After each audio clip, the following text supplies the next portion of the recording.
Мұратбек қызы Айнұр Азат орта мектебінің қазақ тілі мен әдебиет пәнінің мұғалімі. Сәлеметсіздер ме оқушылар? Сәлеметсіздер. Отыра қойыңдар. Бүгінгі біздің сабағымыздың тақырыбы Сайын Мұратбеков Жусан иісі әңгімесінің тақырыбы мен идеясы. Бүгінгі сабағымыздың оқу мақсаты әдеби шығармада көтерілген әлеуметтік қоғамдық мәселенің идеясы арқылы түсіндіру. Яғни, біз бүгін сабақта сендермен Жусан иісі шығармасының идеясын және тақырыбын анықтайтын боламыз. Алдымен сабағымызды бастамас бұрын сендерді екі топқа бөліп алайық, иә? Қазір тақтада ілінген стикерларды таңдау арқылы, әркім өзінің таңдаған түсі арқылы топқа бөлінсін. Бірінші топ қызыл сары түсті, екінші топ жасыл түсті. Ал кеттік.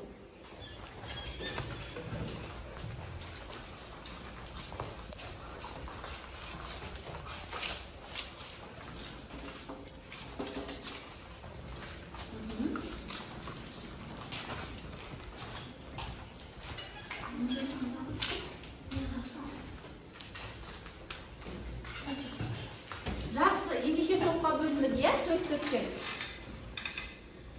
Балалар, жалпы Жусан иісі шығармасы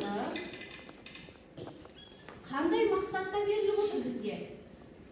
Жетім баланың өмірін көрсету. Дұрыс айтады, иә? Негізгі кейіпкері кім бұл шығарманың? Аян. Аянның жалпы жасы нешеде? 12-де. Яғни сендермен шамалас бала, иә? Сендердің жастарыңа шамалас. Яғни Жусан иісі шығармасының негізгі кілттік сөзі бүгінгі сабағымыздың. Бұл Жусан. Шығарма неге Жусан иісі деп аталып деп ойлайсыңдар? Өйткені Аянның ағасының киімі Жусан. Яғни Жусан деген сонда бізде не нәрсе болды? Өсімдік. Иә, өсімдік. Яғни Жусан деген өсімдік астралылар тұқымдасына жататын көп жылдық, кейде бір немесе екі жылдық шөптесін өсімдіктер тегі. Көбіне шала бұтар. Қазақстанның барлық жерлерінде шөлейтті далаларда, таулы жерлерде өсетін 81 түрі бар. Жусанның биіктігі 10-60 сантиметр, кейде 1,5-2 метрдей болады. Сабағы тік немесе жерге жайылып өседі. Жапырағы кезектесіп орналасқандықтан қауырсын тәрізді және шеті тілімденген. Кейде бүтін жиекті. Жемісі тұқымша. Жусан құнарлы мал азығы, дәрілік, бояуыш, тағамдық, витаминді және эфир майлы өсімдік. Жусанды қолдан да өсіреді. Яғни жусан өсімдігінің пайдасы бар ма екен? Иә. Бұл Қазақстанда өсірілетін өсімдік. Ендеше осы тақырып негізінде келесі тапсырмамызды орындайық. Әр топтан бір оқушы шықсын, бір оқушы ортаға шығады.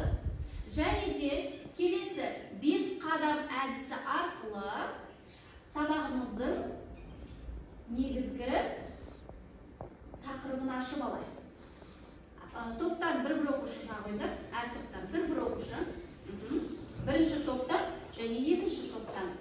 5 қадамды толық аттаған адамға осындай белгі беріледі, яғни сұраққа дұрыс жауап берді деген сөз. Бірінші, Мади бастайсың ба? Мади бастай. Ал кеттік. Бірінші сұрақ қандай екен? Аян деген кім? Аян ол жетім бала. Жақсы. Екінші, шығарма неліктен Жусан иісі деп аталды? Өйткені оның ағасының киімінен Жусанның иісі шықты. Жақсы. Достар Аянды не үшін жақсы көрді? Өйткені Аян оларға күнде ертегі айтты. Дұрыс. Ертегі айтқанда бойынан қандай қасиеттер байқалады? Мейірімділік, жақсылық, сосын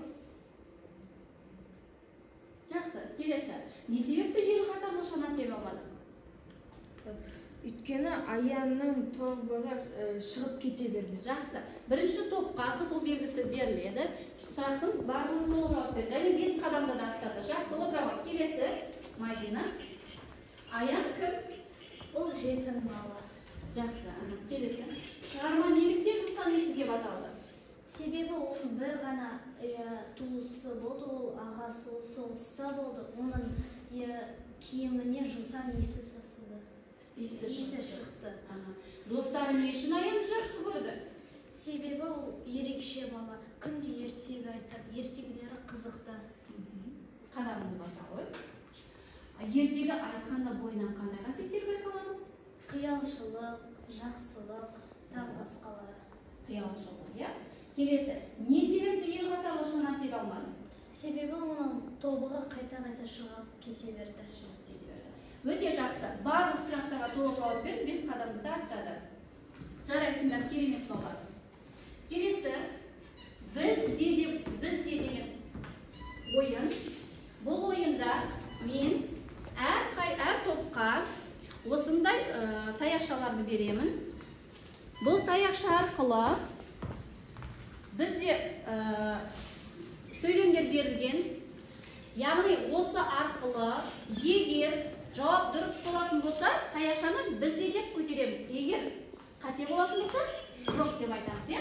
Кеттік. Ағамның киімін ылғи иіскеп жататынмын. Бізде. Жақсы. 2 топта да бірдей дұрыс жауап берді. 2 топқа да бір жұлдызшалар беріледі. Келесі. Балаларға хат жазуды үйреттім. Бізде. Яғни кім үйретті? Аян. Дұрыс. 2 топта да жауабы дұрыс. Келесі. Атам мен әжемнің баласымын. Жоқ. Жауабы дұрыс.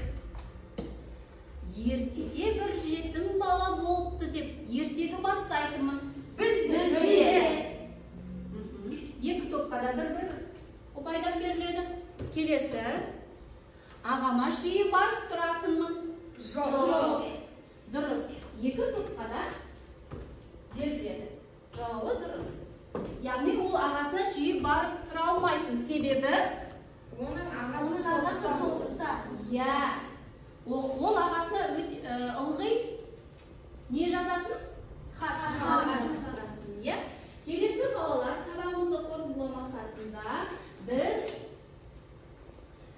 бүгінгі тақырып жусан иісі шығармасының негізгі тақырыбы мен идеясын анықтаймыз. Бірінші топ идеясы, екінші топ идеясын, бірінші топ тақырыбын анықтасын, иә? Алдарынан фломастерді аламыз.